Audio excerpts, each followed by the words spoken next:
Hello friends, let's do another question of bond portfolio. So let's read the question. John inherited the following securities on his uncle's death. यानी John जो है उसके uncle की death हो चुकी है and उसको उसके अंकल ने जो भी सिक्योरिटीज़ परचेज कर रखी थी वो इनहेरिट हो रही है उसको, यानी उसको मिल रही है अब। तो क्या क्या ले रखा था अंकल ने?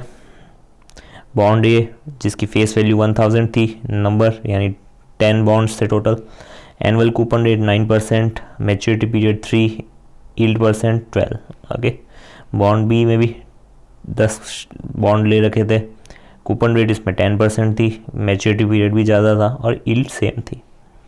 प्रेफरेंस शेयर्स 2 ले रखे थे, एक दोनों 100 नंबर ले रखे थे, यानी 100 preference share of this category and 100 preference share of this category. Okay, तो 11% था इंटरेस्ट एक का, sorry, we should not get interest, it is preference dividend. Okay, preference dividend percent, because interest किस केस में होता है? बॉन्ड और debenture के केस में। In case of preference share it is dividend percent. Okay, and yield percent भी दे रखा है 13% same. Now compute the current value of his uncle's portfolio, यानी इसके जो अंकल थे जॉन के, उसकी पोर्टफोलियो की हमें करंट वैल्यू निकालनी है। तो इसमें कोई पॉइंट अच्छा वाला नहीं है, इसमें सिंपल हमें क्या करना है, क्वेश्चन को टुकड़े कर देना है। ये 4 जो सिक्योरिटीज़ है ना, इसके टुकड़े कर दो, सबकी अपनी अपनी वैल्यू निकाल दो और सबको ऐड कर दो एंड में, तो हमारा आ जाएगा अंकल के पोर्टफोलियो की वैल्यू। ओके, सबसे पहले बॉन्ड की वैल्यू क्या होती है, कैसे निकालते हैं? Present value of all interest and present value of redeemable value. Okay, discounting rate yield percent same होते हैं, तो डिस्काउंटिंग रेट होगी 12%, इंटरेस्ट रेट होगी 9 एंड नंबर ऑफ बॉन्ड्स भी दे रखे हैं, तो इंटरेस्ट को उसको मल्टीप्लाई करना पड़ेगा 10 से। ओके, रिडीमेबल वैल्यू को भी मल्टीप्लाई करना पड़ेगा 10 से, सिंपल। मैच्योरिटी पीरियड भी दे रखा है 3 इयर्स, तो हमारा डिस्काउंटिंग फैक्टर भी निकल जाएगा 3 इयर्स का। तो लेट्स स्टार्ट द क्वेश्चन। सबसे पहले बॉन्ड ए का निकालते हैं। सो बॉन्ड ए की वैल्यू कैसे निकलेगी? सबसे पहले टोटल इंटरेस्ट कैलकुलेट कर देते हैं। कैसे? 9% of what? Face value debt is 1000।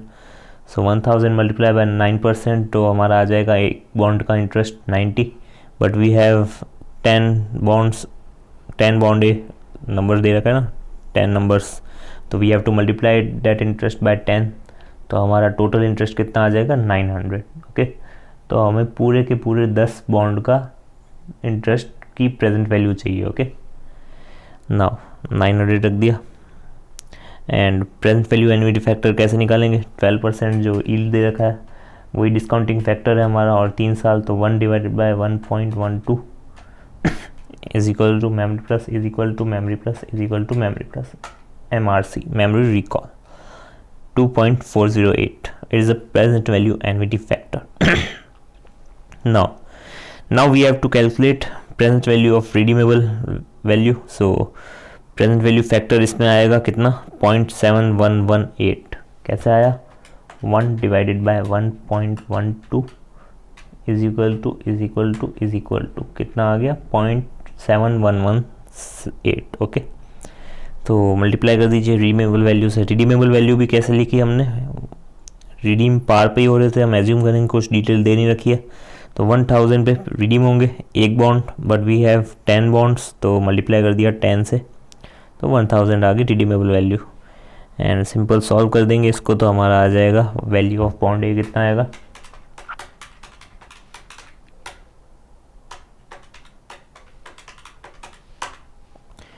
$9280 is the value of bond ए।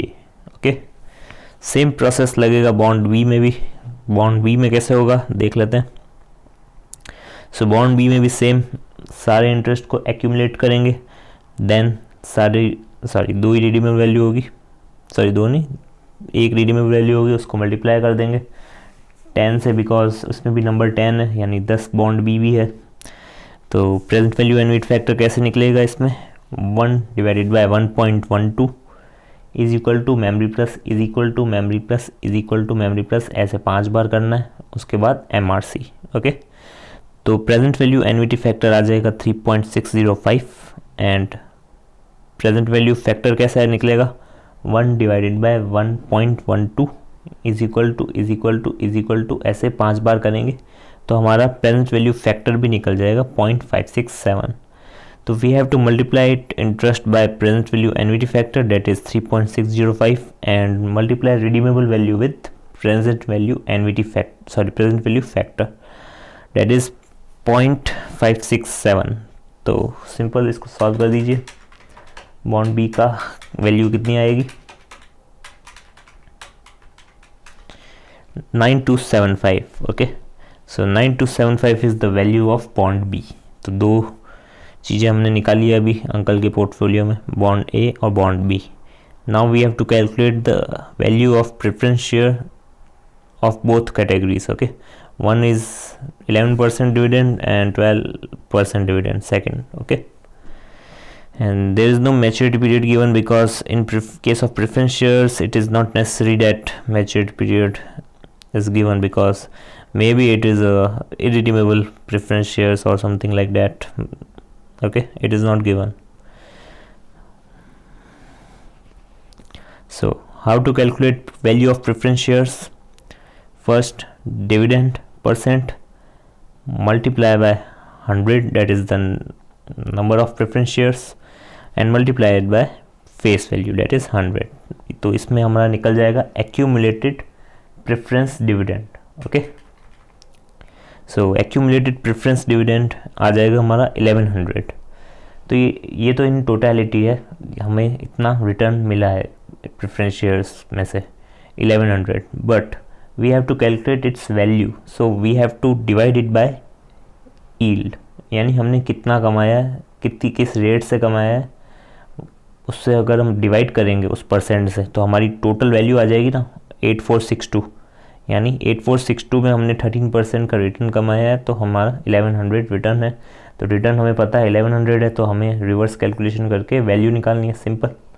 तो डिविडेंड, एक्यूमुलेटेड डिविडेंड जो है हमारा टोटल, ओके, उसको डिवाइड कर देंगे हम किससे, 0.13, दैट इज़ द यील्ड. तो हमारा प्रेफरेंस शेयर की वैल्यू निकल जाएगी 8462. सेम प्रोसेस सेकंड में भी ऐसे ही निकल जाएगा. बस इसमें हमें क्या करना है, ये जो 11% मैंने ये गलती से लिख दिया, यहाँ पे 12% आएगा. Okay, because it is given in the question that the second type of preference share has 12% annual dividend rate. तो आंसर भी सेम होना चाहिए answer. So total number of preference shares 100 multiply by face value 100 multiply by 12%, सो 1200 आ गया. Okay, यहाँ सही लिखा हुआ है, यहाँ पे आप लोग चेंज कर देना, 12% है. ओके, नाउ डिवाइडेड बाय 13% और 0.3 which ever you like. Okay, तो आंसर आ जाएगा हमारा सेकंड प्रेफरेंस शेयर की value 9231. Okay, so 1200 divided by 0.13, 9231. सो चार जो सिक्योरिटीज़ थी सबकी हमने वैल्यू निकाल दी, बॉन्ड ए, बॉन्ड बी, प्रेफरेंस शेयर ए, प्रेफरेंस शेयर बी. सिंपल, चार सिक्योरिटीज़ थी, इन सब की वैल्यूज़ को ऐड कर देना है. अब हमें जैसे इन सब की वैल्यूज़ को ऐड कर देंगे, 9262 प्लस 9275 प्लस 8462 प्लस 9231, तो हमारा वैल्यू ऑफ पोर्टफोलियो आ जाएगी 36250. ओके, कुछ 1-2 रुपये कम हो तो ऐड कर देना, राउंड फिगर एसएफएम में चलता है. ओके, 1-2 रुपीज़ अगर कम ज़्यादा हो तो उसको राउंड फिगर में लिख सकते हैं. Value of portfolio 36250. Simple. Now इस क्वेश्चन में मेन पॉइंट क्या था कि हमें अलग अलग शेयर्स की या प्रेफरेंस शेयर्स, बॉन्ड्स, इन सब की वैल्यू निकालना आना चाहिए. ओके, अगर हमें वैल्यू निकालना आता है then we can easily calculate the portfolios current value.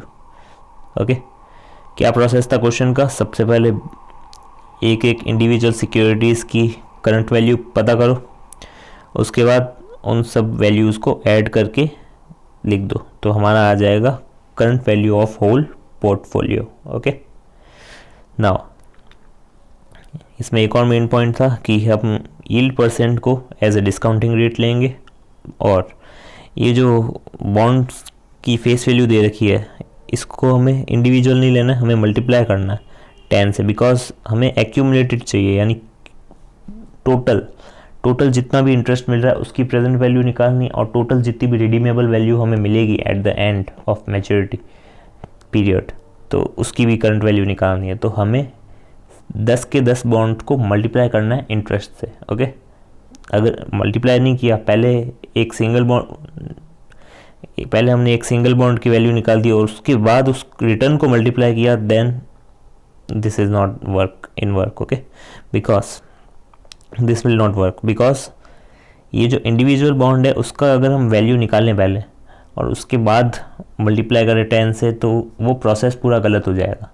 तो इसीलिए सबसे पहले क्या करना है, बॉन्ड का जो है इंटरेस्ट एक बॉन्ड का, उसको मल्टीप्लाई कर दो 10 से, फिर टोटल इंटरेस्ट आ गया, उसकी प्रेजेंट वैल्यू निकाल दो। ओके।